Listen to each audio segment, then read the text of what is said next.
கிறிஸ்துவுக்குள் மிகவும் அருமையானவர்களே, ஆன்மீக தேடல் நிகழ்ச்சிக்கு உங்களை அன்புடன் வரவேற்கின்றேன். பாகம் 29. கடந்த 2 பதிவுகளில் இயேசுவும் நிக்கதேமும் நிகழ்ச்சி பற்றி பார்த்தோம்.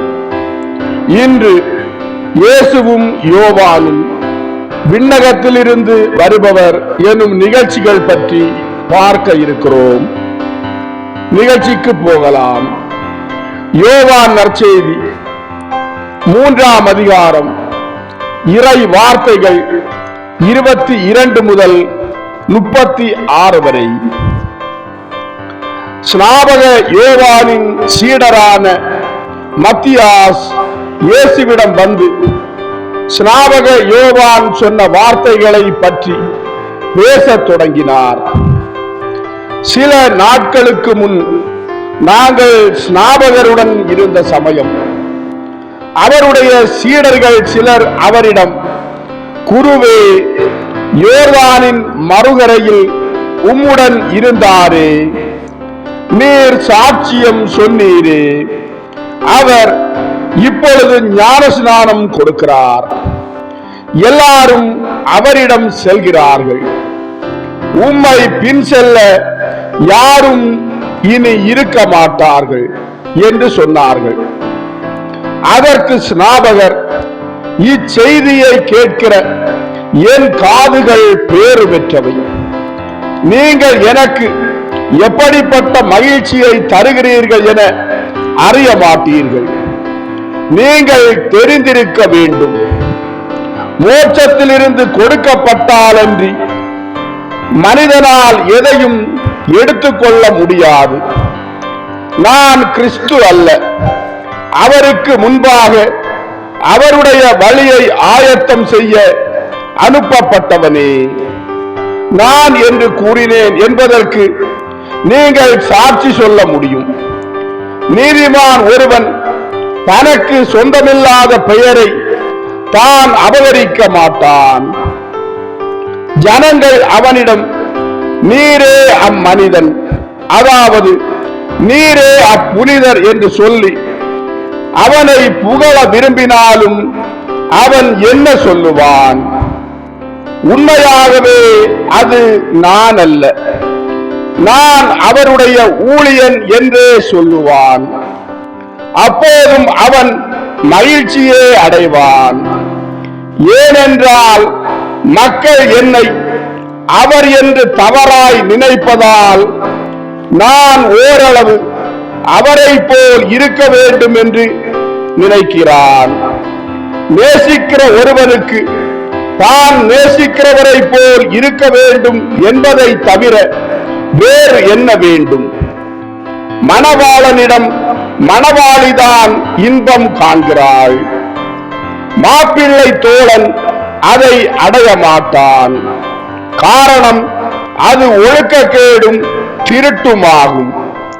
ஆனால் மணவாளனின் அருகில் இருந்து அவனுடைய திருமண மகிழ்வு நிறைந்த வார்த்தைகளை கேட்கிற நண்பன் எவ்வளவு பெரிய மகிழ்ச்சியை அடைகிறான் என்றால், அது தன் நண்பனை மணந்து மணவாளனின் வார்த்தைகளின் தேனை முன் சுவைக்கிற கன்னி பெண்ணின் மகிழ்ச்சி போலவே இருக்கிறது.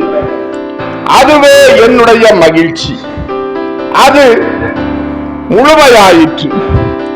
மணவாளனின் நண்பன் அவனுக்கு மாத கணக்காய் உதவிய பின், மணமகளை அவன் இல்லத்திற்கு அழைத்து வந்த பின் என்ன செய்கிறான்? அவன் பின்வாங்கி மறைந்து விடுகிறான். நானும் அப்படியே செய்வேன்.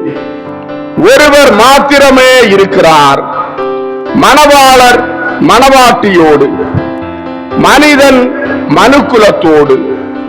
அவர் பெரிதாக வளர வேண்டும், நான் சிறியதாக குறைய வேண்டும்.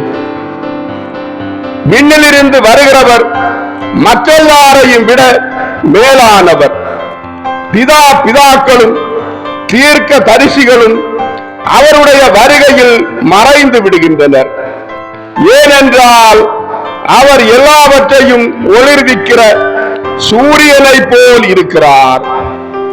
எவ்வளவு பிரகாசமான ஒளியோடு அப்படி இருக்கிறார் என்றால், ஒளியற்ற நட்சத்திரங்களும் கிரகங்களும் அதனால் பிரகாசமடைகின்றன.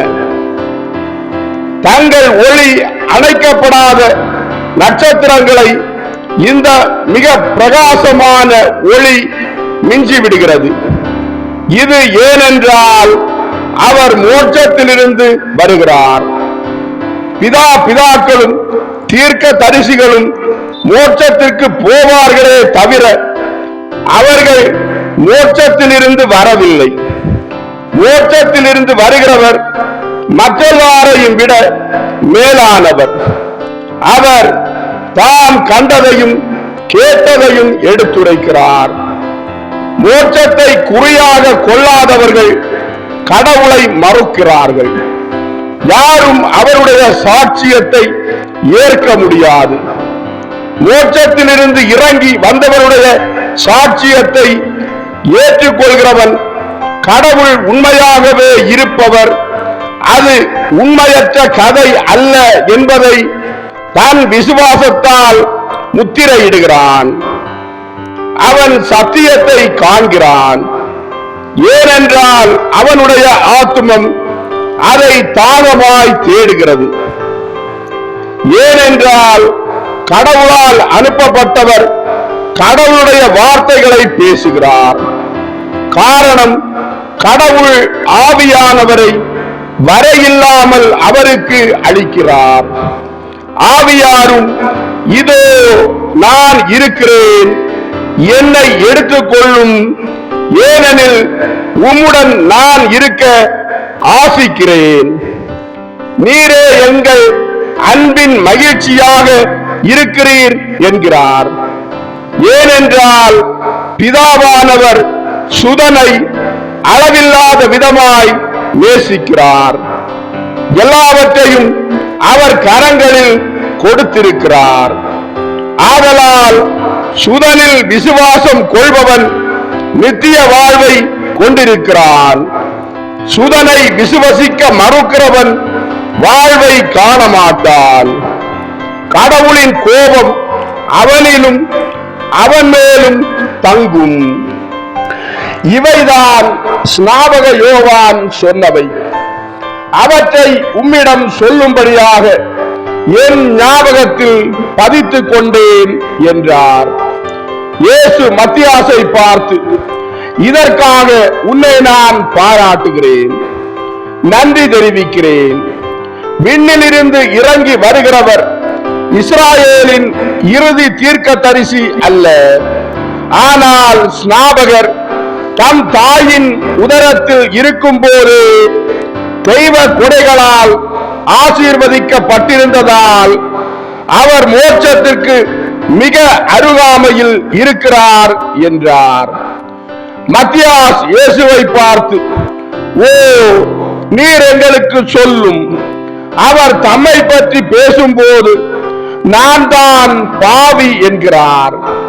இயேசு மத்தியாசை பார்த்து, கடவுளாகிய என்னை என் தாய் தன் உதரத்தில் தாங்கி இருந்த போது அவர்களே தாழ்ச்சியும் அன்பும் உடையவர்களாய் இருந்ததினால் தம் தாயின் வழியில் தன் ஒன்றுவிட்ட சகோதரியான ஸ்நாபக யோவானின் தாய்க்கு ஊழியம் செய்ய சென்றார்கள். அவளோ தன் முதிர் வயதில் கற்பம் தாங்கி இருந்தாள். ஸ்நாபகர் தம் 7ஆம் மாதத்தில் இருந்ததினால் ஏற்கனவே ஆன்மாவை பெற்றிருந்தார். அவருடைய தாயின் உதரத்தில் அடைபட்டிருந்த மனித இளம் கரு கடவுளின் பத்தினியின் குரலை கேட்டு அக்களிப்பால் துள்ளிற்று. இதிலும் அவர் முன்னோடியாய் இருந்தார். ரட்சிக்கப்பட்ட எல்லா ஆன்மாக்களுக்கும் முன்னோடி. ஏனென்றால் உதரத்திலிருந்து உதரத்திற்கு வரப்பிரசாதம் ஊடுருவி பரிமாறப்பட்டது. அது குழந்தையின் ஆத்துமத்தில் இருந்த ஜென்ம பாவத்தை ரத்து செய்தது. ஆதலால் நான் சொல்கிறேன், மோட்சத்தில் ஞானமாக மூவர், பிதா, சுதன், பரிசுத்த ஆவி இருப்பது போல் பூமியில் ஞானத்தை உடையவர்கள் 3 பேர். வார்த்தையானவர், அவருடைய தாய், அவரின் முன்னோடி. கிறிஸ்துவுக்குள் மிகவும் அருமையானவர்களே, ஆன்மீக தேடல் பாகம் 29 இதோடு நிறைவடைந்தது. அடுத்த நிகழ்ச்சியில் உங்களை சந்திக்கும் வரை உங்களிடமிருந்து விடைபெறும் உங்கள் ஜான் பிரிட்டோ. ஆன்மீக தேடல் தொடரும். நன்றி.